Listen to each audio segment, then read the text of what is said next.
Pelaksana tugas Bupati Kolaka Timur, Abdul Aziz SHMH, akhiri pelantikan Kepala Desa terpilih hasil Pilkades serentak Desember tahun 2022 lalu di Kecamatan Uresi. Setelah mengawali pelantikannya di Kecamatan Lambandia. Pelantikan dan pengambilan sumpah 9 kepala desa terpilih di Kecamatan Uresi tersebut juga dirangkaikan dengan pelantikan tim penggerak BKK Desa.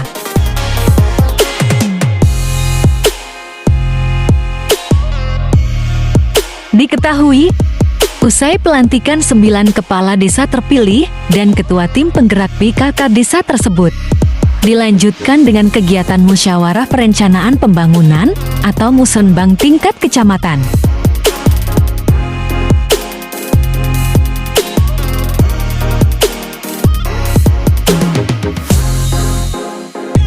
Saya ketahui betul bahwa yang namanya pejabat publik, baik itu kepala desa, bupati, gubernur,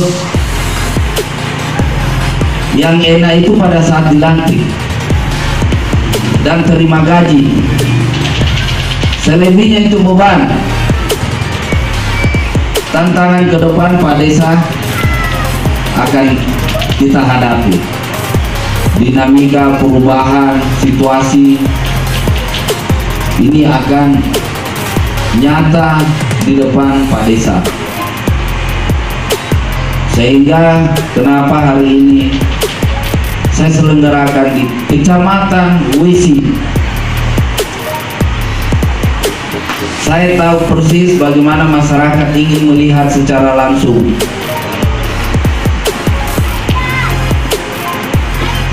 Ingin menyaksikan. Kalau saya selenggarakan di ibu kota Tirauta dengan kondisi infrastruktur sekarang ini yang kurang memadai, paling yang datang Pak Desa, Ibu Desa, keluarga inti. Tapi hari ini kita melihat secara langsung diambil sumpahnya. Biarlah Bupati, Pak Sekda, Forum Komunikasi Pimpinan Daerah dan Kepala OPD yang capek berputar-putar untuk bagaimana masyarakat desa melihat secara langsung kepala desanya nanti.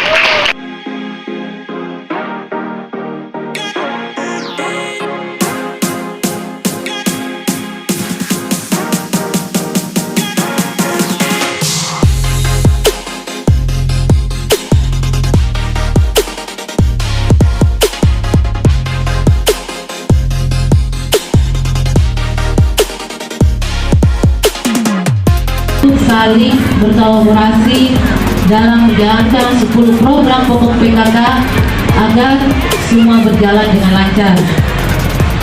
Yang sebagaimana kita ketahui, ketua tim penggerak PKK ini adalah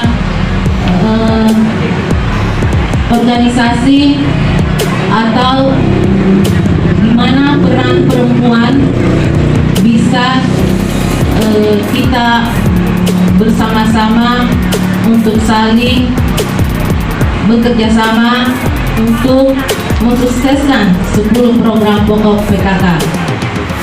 Dan saya juga memiliki pesan kepada kepala desa yang baru saja dilantik agar mengalokasikan dana kepada setiap kegiatan PKK desa.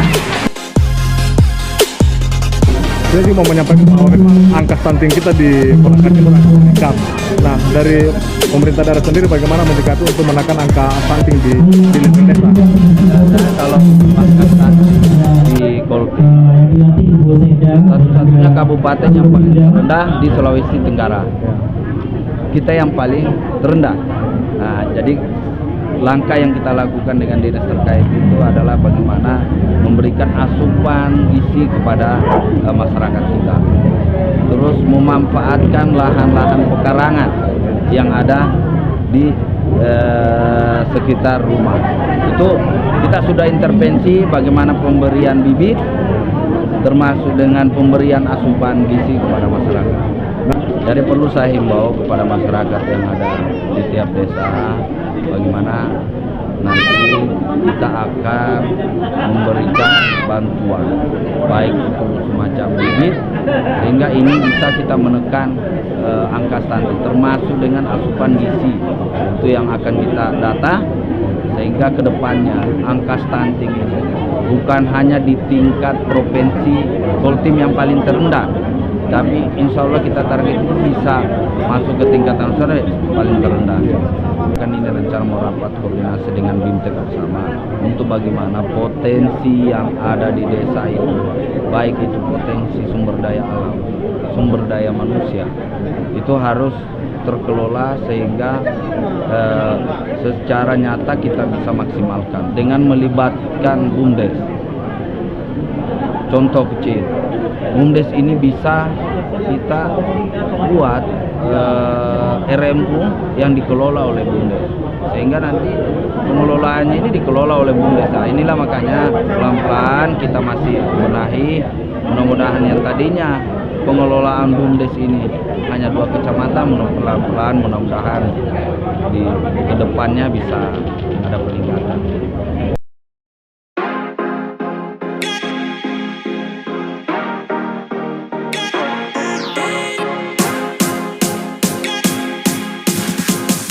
Program saya 6 tahun ke depan, pertama untuk mensejahterakan masyarakat, terutama dalam hal tanaman jangka pendek maupun jangka panjang dalam hal kebutuhan sehari-hari. Karena ini yang telah menanam di lahan adalah kebutuhan sehari-hari, tetapi untuk kebutuhan juga kebutuhan jangka panjang. Kebutuhan jangka panjang itu seperti tanaman cengkeh, coklat, dan lain sebagainya. Jadi untuk masa tua atau masa depan. Kemudian ketiga kita ini terserah mayoritasnya nama tolak itu adalah keterlambatan dalam hal pendidikan. Apa sebab? Karena ekonomi lemah. Kan atas tidak ada kegiatan orang tua. Nah, sehingga kita itu tidak apa kita selalu terlambat, tidak mengikuti sarjana. Berarti ini Pak Desa, ini program yang program prioritas paling prioritas, skala prioritas untuk 1 tahun pertama menjabat di periode kedua ini Pak Desa. Soal apa tadi? Soal tanaman, soal maupun tanaman jangka pendek, menengah maupun jangka panjang. Dalam hal ini bahwa kita itu salah satu daripada masyarakat itu dalam kan selaku pemerintah supaya bisa artinya menghidupkan itu masyarakat, kita menghidupkan masyarakat. Kalau Pak Desa, kalau untuk ketahanan pangan, program ketahanan pangan seperti apa mungkin Pak Desa? Seperti empang, pengadaan empang, ya. Pengadaan bibit ikan atau apa? Bibit ikan, pengadaan juga bibit durian. Oh iya. Untuk jangka panjang ini Pak. Tajuk peristiwa. Jumran Jumadi melaporkan.